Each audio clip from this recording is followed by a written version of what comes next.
ladies and gentlemen, once again, you know who it is. It's the Lord. Nelson, that is, from Live and Loud with the Lord on the CMS Network, of course. And listen, we have a very, very special guest today. A very special guest. She's an artist. She's a businesswoman. She's a, can I call her a CEO of her own company? She's handling business. She's a fashion designer. And not just a regular fashion designer, but we'll get into all of that. We're going to get into all of that. We're going to have a great time, have great conversation, and she's going to let you know a little bit more about her. And I'm honored to have her here. So once again, ladies and gentlemen, please help me and welcome me, Illy Cartier. Yeah, I got to clap you up. That's what I do. It's the Lord. Yeah, I like it. Yeah, you two will work. Welcome, young lady. So I always like to start off with two questions. So the first question is, where are you from? I'm from Washington, D.C. D.C. Go. I'm originally from outer space. You feel me? You're from outer space. I'm just visiting this planet. You feel me? I love you. That's beautiful. So what's the best thing about being from outer space on the other side over there? Man, I can see the world from above. Yeah. I can see everything. I can see it. Now, it might sound crazy a little bit, but it's like real life, like not even just talking about like being an alien. Like I look at everything from above, not saying I'm looking down on it. And when you look at it from a different perspective, you can see how everything moves at one time. Yeah. Even though it's moving different, just like basically like a clock, a timepiece. In order for that piece to move, that piece got to move. In order for that piece to move, that piece got to move. So when you're looking at it all as a whole, instead of looking at it like take the music, and people probably taking it look at it based on region. Mm-hmm. If somebody from New York, they might say, okay, how does the Bronx work? How does Brooklyn work? You know what I'm saying? How does Manhattan work? And if they from New Orleans, they might like, okay, how does Louisiana work? You know what I'm saying? Like if they from Louisiana, how does New Orleans work? How does Baton Rouge work? But if I'm looking at it from a whole and I figure out how does all these things work, that means I can do something that can basically take over everything at one time. I got you. Nah, listen, I don't think that's crazy. I won't let you get into my mind too much there, but I love it. I'm on that plane with you. It's all beautiful. So music and fashion, or is it fashion and music with you? It's music of everything for me. Oh, really? Okay. Yeah. So music first. See, I was fashion. Go ahead. I'm sorry. Fashion just came from me not having nothing, being poor. You know what I'm saying? Wow. Music didn't come from music. I didn't say, like the younger generation now, right? They might be like, their parents went through such and such, and they like, I'm gonna be a rapper to get us out the hood. You know what I'm saying? Mm-hmm. Like, I'm gonna be a rapper because it pays bills. I was born in 1985, so rapping wasn't paying people bills back then. You know what I'm saying? When I said I wanted to be a rapper, people was like, man, you better go to college. You know what I'm saying? Mm-hmm. So, but fashion came from because I couldn't afford to get certain things, that I started to make my own things. Music was just automatically, I was like, I'm gonna be the first female president. I'm gonna change the world, and I'm a speaker. So just the way that I communicate has always been like a lyricist, even when my words don't rhyme. It just came from me being a public speaker. So that's why it's always gonna be music first, because a person can hear you and then understand you. They can see your outfit, and it might be a misconception of who you really are based on what you have on today. Right. If you listen to me talk, it's never going to be a misconception of who you think I am, because I'm telling you exactly who I am. I'm not misleading you in those other ways. My clothes might can mislead you, you know what I'm saying, or allow you to perceive me the way you want me to perceive. When I talk, you're going to perceive me the way that I'm delivering a message to you. Got you. So it's the music. Yeah, see, I'm a little bit shocked by that, from looking at everything, but not music dope. Looked at the videos. Blessed to be alive. Get it pop. Listen, lovely. But the fashion inside it was so dope. It's so on another level. So I was just like, so see, you can't assume things. You got to, you can't assume things. But it's all love, though. So we'll move on, though. So you are truly into fashion, and you have a uniquely dope style to me. So who or what inspired you to create for the higher end luxury market? And I wanted to make sure I said that, because you're not creating stuff for Family Dollar. Not no disrespect to Family Dollars and whatever other store they are. But you're creating for a certain demographic, not a certain demographic, for a certain type of person to buy your stuff. I think my price point comes from function. Mm-hmm. You know what I'm saying? Like when I create something pricing. I'm not like saying I want this to be $2,000 because I want the person that makes $200,000 a year or the famous people that wear my stuff. Mm-hmm. I create everything that I create wants a patent. You know what I'm saying? Okay. So my price point is determined based on the amount of money that it put me in, that it cost me to make that design. Got you. You know what I'm saying? If it's something that, like, okay, every design that I make, I have a utility patent on. So if people don't know, I'm saying utility patent patents the function of the design, and the design patent patents the look.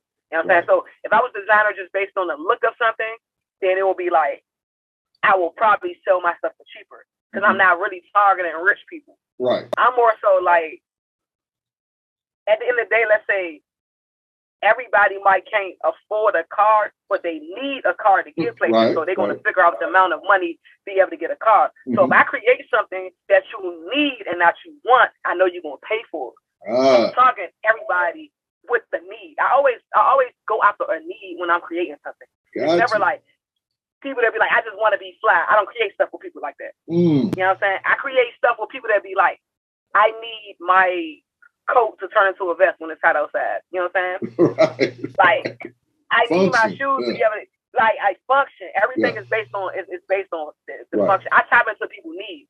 When you tap into the needs, then there's no way they really could, they'll figure out a way to get it if they think they need it. 100%. Nah, that's love. And listen, that went right in.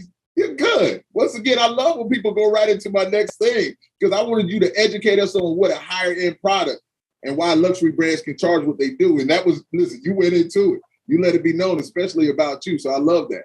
So who within the market is your competition, do you feel?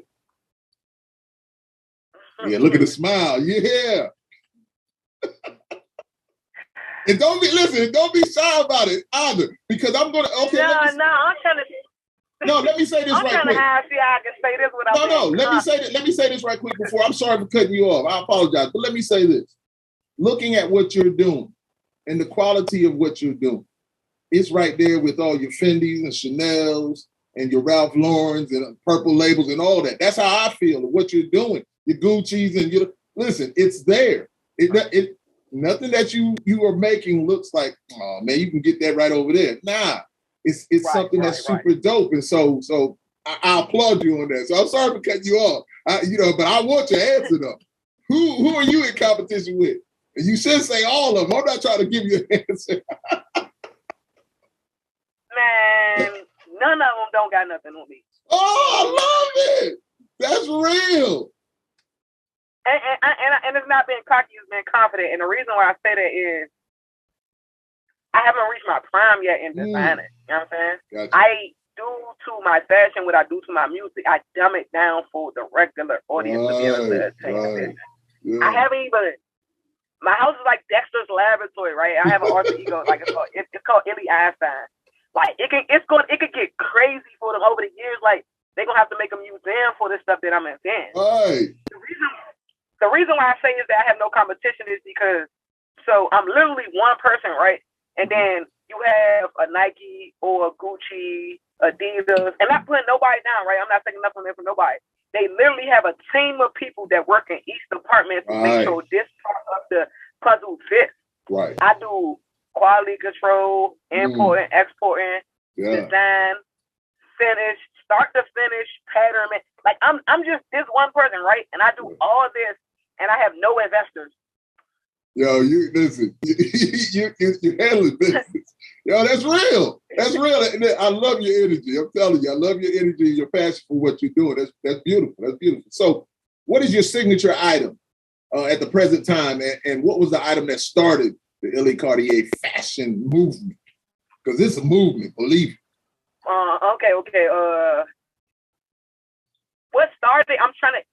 If I answer the question, it might be different from what my fans think. So my fans is going to say, of course, everybody's going to say what started the movement. They're going to assume that it was like a swag bag. So I have a bag that's a swag bag, right?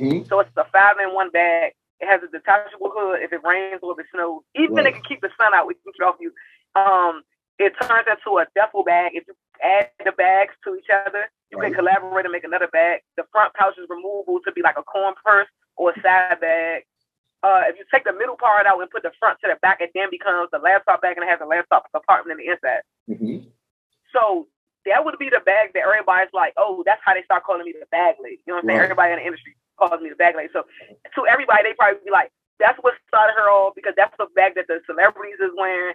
And right now, it still has not been nothing that has been able to compete. Now, I had some major designers try to knock me off. Like, they know who I'm talking to. They just got more money. But it's going to be a long fight, but I'm gonna be fighting in the end. You know what I'm saying? Right. What started me off, what I would say is shoes. What people won't never know. You know what I'm saying? The things that people are doing now, right now, okay, they're painting on shoes and they're taking shoes apart. I was doing that at 6.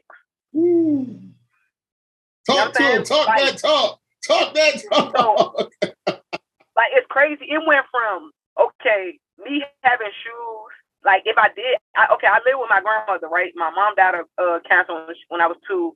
My stepfather and my father collectively probably did over 60 years in prison together. Wow. Any male influence, they're probably dead or in jail. You know what I'm saying? So I really didn't have too much of nothing. So if I got a pair of Jordans, it's because I really bust my ass and I went out there and I saved up and put it on there when I got a pair of Jordans. But that means I'm not getting that many pairs of Jordans. So now how can I make it look like I got more Jordans? Right. I have to paint shoes. I want to be like everybody else. So that came from back then, nobody was really painting shoes. So once I paint them, it's kind of like a one-time wear because the paint cracks. I never knew about acrylic paint. I didn't know about any of these things. You get what I'm saying? Right. So then what transformed me from everybody else was I was like, man, I'm going to take these shoes apart. You know what I'm saying? I got a lot of whoopings doing that. You feel me? Because I was taking the shoe apart and then I'm talking about first day back to school getting the Jordans. Wow. I'm not wearing them like that. I know everybody else is black and red. I'm finna mine's about to be black and blue. Got you. So now I'm getting beaten multiple times, right? I'm getting beaten to take my shoes apart, and then I'm getting beaten because all my cousins are missing pieces of their shoes. I'm going to everybody's house and I'm taking stuff off their shoes. You feel me? And they might not even got a new pair of shoes. They like the tongue is missing. I knew this was Nike. It look like Adidas now. I'm taking all. So every house I'm going to, I'm like, hey, I'm collecting pieces and I'm bringing them back to the house to be able to put on my shoes. And nobody don't know, so I wear the shoes. They like, oh, that's the stuff off. That's awesome. But man, it was crazy. And then like, man, I used to be like, I couldn't afford like really Jordans like that, so I was like on Shaqs. You feel me? Like nobody know they were Shaqs though. I mean, I could paint around the sign logo to make it look like a jump. Man. Right? It's surprising. So now people probably look back on it, it's like, them wasn't Jordans. Nah, them wasn't Jordans for us. That's awesome. That's kind of what really started me into when I started to be like, okay, I don't care what people think about me. My grandma used to always be like, if I get a pair of Jordans, I got to work for him because she always be like, Jordan not going to pay your way through college. You don't know him. Right. Can't call him. Right. So that made me be like, all right, I don't got to get Jordans, but I want to get something that's nice. But like, I start comparing the stuff that's like, okay, this is nice, but this have a Nike sign. This is nice, but it does have a Nike sign. What's the difference? The Nike sign. Who is Nike? All right, I want to be bigger than Nike. So I'm putting my own name on it. Yeah. You know what I'm saying? So when I got to the point where I was like, people like, oh, she's different. But I knew I didn't care what people thought. I'm talking about I was like this at 8. Like I'm saying, I know you got a mother, I don't got a mother. I know you got a father, I don't got a father. All right. So the things, the obstacles that they overcame as adults, I already been through that as a kid. Right. You know what I'm saying? Like, so I'm so confident. It's like, man, I'm me. Like, I just got to be the best version of me. I don't have to be who you want me to be, or if you think I'm not good enough. Because at the end of the day, it's like it's about me and my world. So the shoes, it was like I really got on shoes, but I went to school first for English and business. You know what I'm saying? I went to a small school called St. Paul's College in Lawrenceville, Virginia. They I didn't know about fashion majors or anything. I knew Fashion Institute New York, but I really had never been to New York. You know what I'm saying? So I was like, man, I can't afford to go to NYU or the fashion. Right. And I researched them. Like, they didn't have a shoe program. They really started doing shoe programs, I think, for me, maybe like the last 10 years. When I had to learn shoes, I went to school in Europe. Right. Yeah, I went to school in Italy. Like, and then nobody taught me how to make shoes. Like, I just always knew how to just take shoes apart. I knew I couldn't create the sole from scratch, but the upper was always like, everything is pattern design. So the upper parts of the shoe is just like a jacket or a pair of jeans. Right, Once I create that, I could just keep using the sole over and over again. So it was shoes for me. So, and then the bags to go, but the problem with this bag is that once I got to a certain price point, I couldn't, my sales dropped because the people that I was around couldn't afford it. Right. And the celebrities, they like to pay, but they like stuff free. So I might get a sale here and, you know what I'm saying? So I might get a sale here and there, but it wasn't enough to like, okay, I got bills, right? So I was like, man, and then it was blocking the music. So all my whole life, I felt like everything blocked music. Like everybody was like, who want to be a rapper? Go to college. So I go to college, like the education blocks the music, the fashion blocks the music. Everything is like overseen by the music. So it's not like people don't like my music. It's more so like everything else is so great, it overshadows them, make them to even dig into the music. Right. So I was like, all right, I'm gonna create a shoe. No, what happened was I reached out to Patrick Ewing, and I was like, okay, because outside of Jordan, Patrick Ewing and Shot are the two most gross independent owners of their own shoes. Like people don't know that. You know what I'm saying? Right. So I was like, if I go through Jordan, I might still have to go through Nike. I don't know Jordan. Patrick Ewing coaches Georgetown boys. That's right. Yeah, and then a lot of his stuff is based on DTLR, which started in this region. So I was like, it'll be easy to get to. So I designed a shoe that was made from the same material as my book bag. Gotcha. Right? They wasn't even on this. I submitted it to them. They said they was gonna get back to me. My girlfriend forgot all about it and happened to go to the store one day and say, man, I bought you some Ewings. I said, okay, so I think you would like them. They go with your coat. They was the same designs that I sent them. Wow. They never got back to me. So I said, I was like, Illy, what you doing? I'll make a shoe. Every time people make me mad, I just go make stuff. Right? So I'm gonna make my own shoe. So I made the shoe and I was like, okay, everybody wears shoes. The shoe took off. I was like, so I could pay the bills with this, but I'm gonna do music. But the shoe overshadows the music. Right. So when I was like, hey, my name is Illy Cartier, I rap, they be like, yeah, but what's up with them bags though? What's up with that shoe though, man? You need to stick to that. And people will just like, they'll beat in your head and they'll be like, man, if you keep getting called to that, what?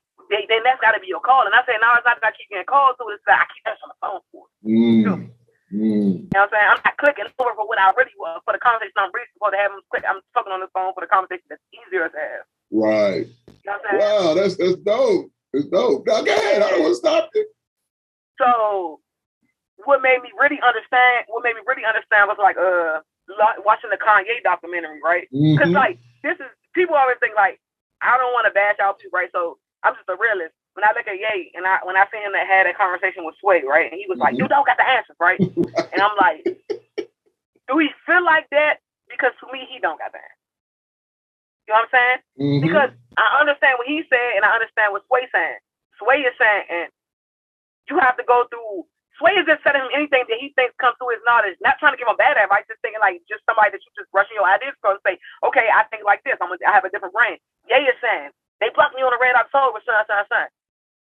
Me and Kanye having a conversation would have went way different than him and Sway having a conversation. Because I'm like, bro, if they don't want to drop the Red October, drop them.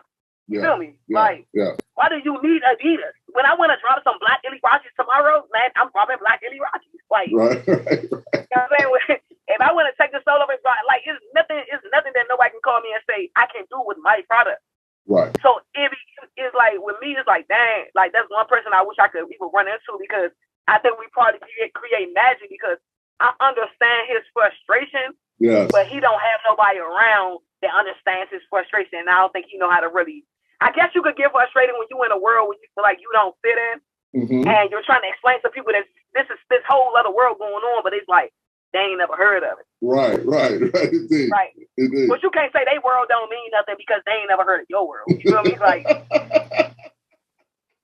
so it's just kind of like along them lines right there. But I think I'm just like, the pandemic kind of slowed me down, but it gave me time to reevaluate and see what's going on, because I really feel like I'm going to just go like skip millionaire, be a billionaire. You feel me? Like, I feel like I'm just going to go like that.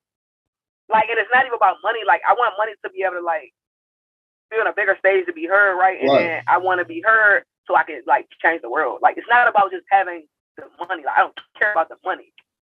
I care about the changes that I can, the things that I can leverage with the money. Right. The doors that I can open, you know what I'm saying? The tables that I can sit at with the, like, okay, I might don't eat caviar, but I want to sit at the table to eat caviar. Like, you know what I'm saying? Because I know it's different conversations that goes on at them tables. Yes. And not just speaking caviar in the sense, like, I had a bar and it was like, they talking to people that's out buying Porsches. I'm talking to people that's out buying oil. Right. I feel you. I feel you. You think it on a different level. Type of conversation. Yeah, you think it on a different level. But the thing is that you're creative. It's obvious that you're a creative. And when you're a creative, nothing should hold you back. And that's the thing. That's why I thought that, Kanye got so frustrated about, is that he is such a creative and he wanted to do it on such a large scale, but he knew he didn't have the assets to really go out there and do it, because everybody else likes to use other people's money to get where they need to get. You know what I'm saying? So that's all love, though. That's all love. And see, listen, I could roll into this other. I'm not even rolling into that question because you already answered so much. It's beautiful. I knew it was going to be great. I knew it. So, man, I'm thinking, all right, no, one thing. Some people think it's based on assets, but Ye has his line through Adidas. I have my own shoe line. I don't have the money that Ye has and never have touched it. But you still it's about studying and researching and understanding who, like, you cannot build the attic and try to destroy somebody else's basement. You know what I'm saying? Okay. I understand so much about fashion because I went to school in Europe and I know, I study African designers and I know where it comes from. Like, in European, like, it's still like, not to touch on no race stuff, like, okay, you had the people that's like, they couldn't just say, you're a free slave, right? But it's an underground railroad and they could say, all right, we gonna let you stay in our basement when they knock on the door, we gonna act like you ain't in here. Mm-hmm. You know what I'm saying? So they can't, but they ain't gonna open the door and say, yeah, these niggers is in here and I ain't letting you get these niggers. You feel me? You know what I'm saying? But they letting the niggers hide out in the basement. So the same thing is with when you're hopping into a culture that you don't fashion a lane you don't know nothing about. Whether they created or not, they've been dominated for hundreds or thousands of years. So it's like, okay, they left that back window open. Okay, now I slug in the back window. Okay, now I'm in the kitchen acting like I'm washing dishes, right? And then I make it to the dining room, right? And now I'm setting the table, right? And then eventually I get to sit down at the table. Bro, it's like boom, boom, boom, boom, boom. I'm at the door. I got my own plate. Right, Let me sit right there. Yeah, you feel he's trying to come straight to the door, and you like there's levels to this. Meek Mill, there's levels to this. You know, there's levels. It's not bowing down. It's level. It's level. I got you. Yeah. So no, that's all love. It's beautiful. So talk to us about Build a Bag. So Build a Bag LLC. That's the name of my brand, and my saying behind it is called "Be a King, Find a Queen, Build a Bag." Right. So when I say bag, it's talking about your legacy. You know what I'm saying? Mm-hmm. Like the bag is talking about creating generational wealth. So with my brand, Build a Bag, you build your own bag. Like eventually I'm gonna have a brick and mortar where people come in and pick different pieces and they can put their bag together themselves. But each bag, so how I just broke down the bag to change parts, you're gonna be able to come in and put the bag together yourself, whether it's fur, a fur hood, anything you want to do. I might incorporate stones. It's basically like each bag is supposed to stand for a milestone in your life. Or a goal, or you set it as a goal. And each time you complete that goal or each milestone, that means something. So when you finally complete that bag, that means you accomplish something. You feel what I'm saying? So along with trying to accomplish goals, you might do have a fork in the road that you didn't ever see, and now you got to go left or go right. So you have to change paths. So, hey, when you go into this place right here, you might put this on your bag because this makes you feel like this. Right. You know what I'm saying? It's creating that experience. That's what I'm trying to do. I'm trying to be like the fashion of like the Disney World of fashion. Like that's what I'm trying to do. Listen. Just like you said, you watch that Kanye West thing. That's all love. It lets it be known that you're right there with him. There's no doubt about it. No doubt about it. So this is going to be the last question, I think. It's just been so good. You've given up so much information. Now, I can continue to talk to you, no doubt. But you definitely can compete with the bigger brands. My opinion, I see it. I think your merchandise is quality merchandise. It looks good, too. It's not just something thrown together. It looks really good. So the quality and style is amazing.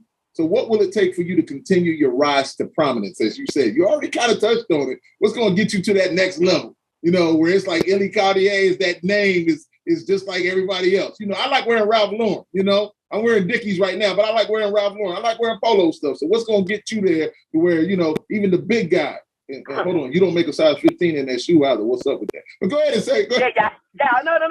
See, that's what I go to a size 15. Oh, do you? I didn't see that. Yeah, okay. I go to a size 15. All right. Love. Things that I haven't linked on my website yet. And it's crazy because I'm glad that you say Ralph Lauren, right? Because Ralph Lauren, they just did a documentary on him, and I didn't really know his story because I always be like, I never paid attention. I never had no influences in fashion. Just like now music, I don't tend to like watch or listen to people because I don't want to mimic their styles. Right. You know what I'm saying? Right. So before I seen a documentary on music, I always had this secret, like, when it came to fashion or support, like, and my father probably won't even know this, like, I always had this little thing against my father because I like, he had bought my shoes to support me, but he will buy Jordans and he will go Polo until he died. He's 77, right? Right. So I never understood it. I just like, in my mind, I'm like, how the fuck I got a whole shoe line and make clothes and you just going around Ralph Lauren. So, I mean, you could look at it as a glass full or a glass half full or half empty. So I used to look at it as like, it's half empty because like, you my father, you should support you should like what I got. You're not even testing the quality. You're just stuck in a norm. You know what I'm saying? So when I started looking at half full, I started comparing like, okay, when I see older people that still put the money under the mattress, I can't take that personally because they don't trust me. Right. Or they don't get on computers or still have flip phones or house phones because they don't care. So I couldn't take it personal. So I was like, why do you like Ralph Lauren? Why would you pick Ralph Lauren over me? Oh, because you're so immune to the quality of Ralph Lauren. So now I know in order to be a household name and for somebody to keep buying me until they 77, I got to compete with quality. Right. So Ralph, like, because the first time you come around, you drop something, you have your little first round of supporters that say, that's my cousin, that's my friend, that's my girlfriend, whatever, I'm going to buy you the support. Okay. So once they get it, the second time, did that t-shirt shrink? Did it fade? Do I really want it? It's not because I'm supporting this person because I got to spend my money on something that I really want. So I have to be that brand that people still continuously want, even if my name is not on it. For a long time, I never put my name on my bag. I wanted people to be like, I don't care if they thought it was the Illy bag. I want them to see it and be like, man, that's a quality bag. Right. You know what I'm saying? I didn't want to compete with people's names because I know people put a lot of money into building their names up. So when I studied Ralph Lauren, and then he was talking about like how he had created these ties, and they wanted the ties, but they didn't want him to put his name on it. Right. And it let me know of so many companies that came to me before my vision even took off and say, man, I think this is going to be $1 million idea, but you should do this and do that. And it's like, it wasn't being cocky. He was like, with shoes, he was like, man, you should work for Nike for a year. Ooh, you been cocky. Everybody got to take stuff. I was like, but I got my own manufacturing. Right. It'd be a difference if I didn't have the pieces. Right. So I have it. I think my biggest thing, two things, is to really have people around me that can help me. It's the difference between having a person around you that care and want to work and a person around you that know how to do the work. Right. You know what I'm saying? I could go hire a PR today that say, I know Beyonce and I know Jay-Z and I know all this, but only have ever pushed music. I don't care who you know if you don't know how to market my product. Right. So I think that was one of the biggest thing. And the other biggest thing is when I start catering to our people.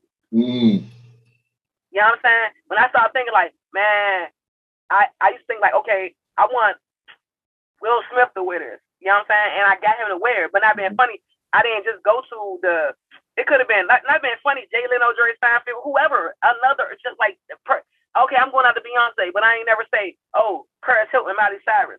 Like I'm saying, I'm not going after the masses as a total. You know what I'm saying? I'm just catering to my culture. Certain demographics, but listen, when I'm outside of my demographic, the other demographics support me more. Right. Listen, of course. Listen, if you make a dope product, that's what's going to happen. And listen, you want to be global. You know, my son, he's a artist also, right? And he's dope.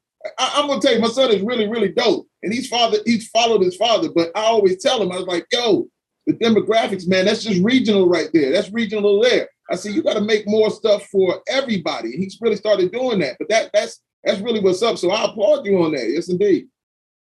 My people, I'm gonna tell you too, it's crazy because if I ever probably met I never run into like a Justin Bieber, Taylor Swift, and all that. Like, I feel like if I would have run into them, right, they might just post my stuff. My people they can't stop me from accomplishing what I want, but they can speed the process up. Right. If just one of these people that have my back, right, post me one time, right, I'm out of here. I got you. I'm out of here. I got you. And it's going to be a trickle down effect. It's going to take one of them to post me and be like, oh, I had the bag first. Right. Such. You know what I'm saying? Or God forbid, not even being funny. In our culture, it takes somebody to get killed or die, and then everybody comes to the forefront and be like, I never knew she did all these things. Right. But just being in the culture I'm from and living where I'm from, coming from poverty, and I'm prepared for that too. Mm-hmm. I got designs that's on like that with a lawyer that's called disperse upon on death.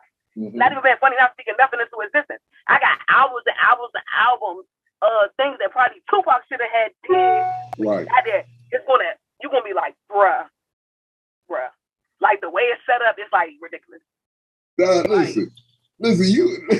Listen, I'm telling you, I love your energy. I love your mindset, the way you're thinking and what's going on.